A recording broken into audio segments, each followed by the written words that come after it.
नमस्कार दोस्तों, आप सभी का स्वागत है। आज हम इकोलॉजी इकोसिस्टम के अंदर महत्वपूर्ण टॉपिक बायो मैग्निफिकेशन यानी कि जैव आवर्धनता के बारे में पढ़ेंगे। तो दोस्तों, जैव आवर्धनता क्या है?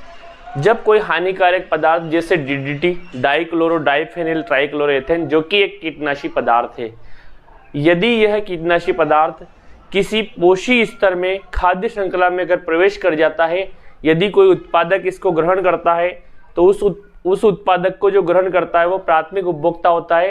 ये यहाँ से प्राथमिक उपभोक्ता तक चला जाता है, उसके बाद द्वितीयक उपभोक्ता, फिर तृतीयक उपभोक्ता। इसका मतलब क्या है? ये जो हानिकारक पदार्थ है धीरे धीरे एक पोषी स्तर से दूसरे पोषी स्तर में प्रवेश करता है, तो इसकी जो सांद्रता है, इसकी जो कंसंट्रेशन है, बढ़ती जाती है।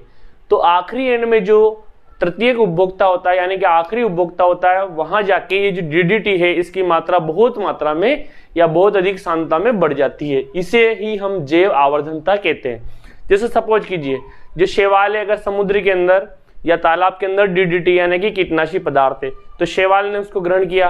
अब उस शैवाल को छोटी छोटी मछलियां खाएगी, उन मछलियों को बड़ी मछली खा जाएगी और बड़ी मछली को कौन खा जाएंगे? पक्षी।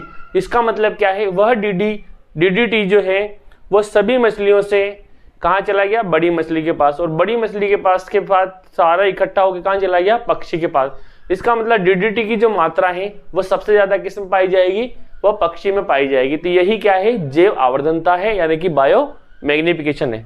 देखिए, जब कोई हानिकारक पदार्थ भोजन के साथ किसी प्राणी के स्व आहार में यानी कि उसके भोजन में प्रवेश कर जाता है, तो इसकी सांद्रता धीरे धीरे प्रत्येक पोषी स्तर में बढ़ती जाती है, यानी कि पोषी स्तर बढ़ती जाती है। इसे जैव आवर्धनता यानी कि बायो मैग्निफिकेशन कहते हैं।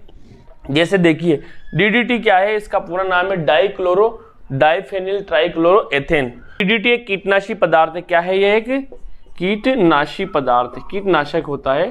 तो जब ये डीडीटी जब एक पोषी स्तर से जब शैवाल इसको ग्रहण कर लेता, तो देखिए इसकी मात्रा है 5 ppm यानी कि 5 पार्ट पर बिलियन है। जब इस शैवाल को मछलियां खाएगी तो उनके पास कितना चला जाएगा? 240 ppm, और पक्षी के पास कितना चला गया? 1600 ppm। इसका मतलब सबसे ज्यादा सांद्रता, सर्वाधिक जो सांद्रता है वो किसके पास है? वो मछलियों के पास है, क्योंकि इसकी जो मात्रा धीरे धीरे बढ़ती जाती है। तो ये एक जैव आवर्धनता का हमने देखा। अब हम देखेंगे आगे बीओडी क्या है। तो दोस्तों, कई बार क्वेश्चन भी आता है बीओडी का मतलब क्या है? Biological oxygen demand. बीओडी यानी कि जैविक ऑक्सीजन मांग। तो दोस्तों, इसमें जो प्रदूषित जल होता है वहां के जीव जंतुओं को ऑक्सीजन की ज्यादा जरूरत होती है। तो इसका मतलब वहां की बीओडी क्या होगी? ज्यादा होगी। तो जितना प्रदूषित होगा कोई भी जल, जितना ज्यादा प्रदूषित होगा यानी कि प्रदूषित जल जो होगा, उसकी जो बीओडी यानी कि बायोलॉजिकल ऑक्सीजन डिमांड भी क्या होगी? ज्यादा होगी। और जितना स्वच्छ जल होगा उसकी जो बीओडी यानी कि वहां के जीव जंतुओं को ऑक्सीजन की जो डिमांड है वो उतनी ही कम होगी। तो यहाँ ये अधिक का निशान है, इसको याद रखिए, और यहाँ ये कम का निशान है। यानी कि जितना प्रदूषित जल होगा यानी कि प्रदूषण जितना ज्यादा होगा, उसकी बीओडी की मात्रा, वहां के जीवों को ऑक्सीजन की जो जरूरत है वो उतनी ही ज्यादा होगी। तो आपसे प्रश्न क्या आता है कि कौन से जल की बीओडी ज्यादा होती है? बायोलॉजिकल ऑक्सीजन डिमांड यानी कि जैविक ऑक्सीजन मांग। तो प्रदूषित जल की बीओडी अत्यधिक होती है और स्वच्छ जल की बीओडी कम मात्रा में होती है। अब बात करते हैं अपन ऊर्जा के स्रोत। तो दोस्तों, जो ऊर्जा के स्रोत होते हैं वो 2 प्रकार के होते हैं। ऊर्जा के स्रोत एक होते हैं नवीनीकरण और वो एक होते हैं अनवीनीकरण। तो नवीनीकरण कैसे कहते हैं? ऐसे ऊर्जा के स्रोत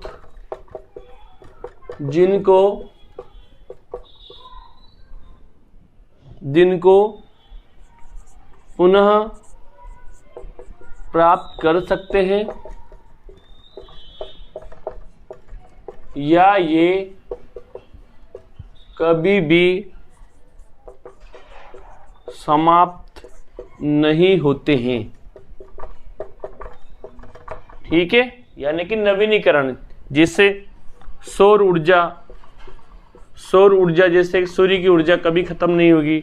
दूसरा है पवन ऊर्जा, ये नवीनीकरण ऊर्जा स्रोत में। तीसरा है ज्वारीय ऊर्जा,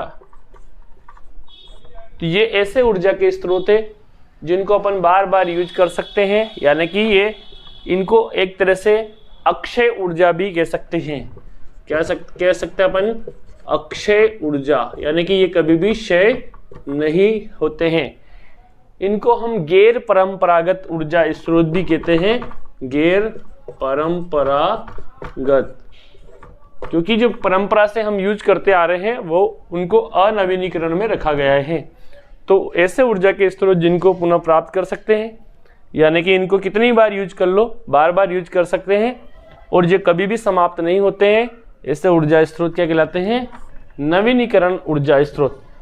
अब दूसरा देखेंगे अपन अनवीनीकृत ऊर्जा के स्रोत।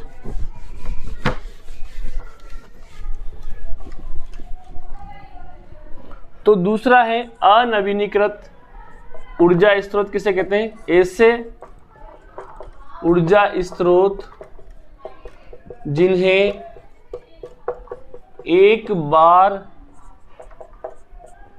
काम में लेने के बाद या लेने के पश्चात दोबारा उपयोग में नहीं लाया जा सकता।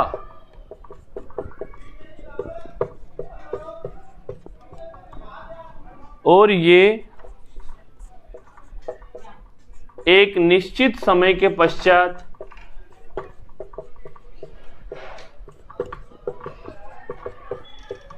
क्या हो जाएंगे? ये समाप्त हो जाएंगे या हो जाते हैं। जैसे उदाहरण के लिए कोयला है, पेट्रोल है, डीजल है, लकड़ी है, ये जितने भी एलपीजी हैं, ये ऐसे ऊर्जा के स्रोत हैं जो कि एक निश्चित समय के पश्चात ये क्या हो जाएंगे? समाप्त होने की कगार पर रहेंगे।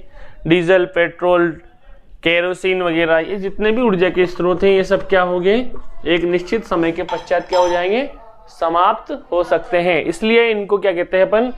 अनवीनीकृत ऊर्जा के स्रोत। जैसे कि काउडंग के हैं, जैसे कंडा है, इसके अलावा जो भी गोबर वगैरह हम यूज करते हैं वो एक निर्धारित, यानी कि इनको परंपरागत भी कहते हैं। इनको परंपरागत ऊर्जा स्रोत, परंपरागत भी कहते हैं इनको, और ये क्षय ऊर्जा स्रोत भी कहलाते हैं। यानी कि एक निश्चित समय के पश्चात इनका क्या हो जाएगा? क्षय हो जाएगा, इसलिए इनको क्षय ऊर्जा स्रोत भी कहते हैं। दोस्तों क्लास कैसी लगी? अगर क्लास अच्छी लगी तो कमेंट्स कीजिए, लाइक कीजिए, शेयर कीजिए। Thanks for watching. जय हिंद, जय भारत, वंदे मातरम।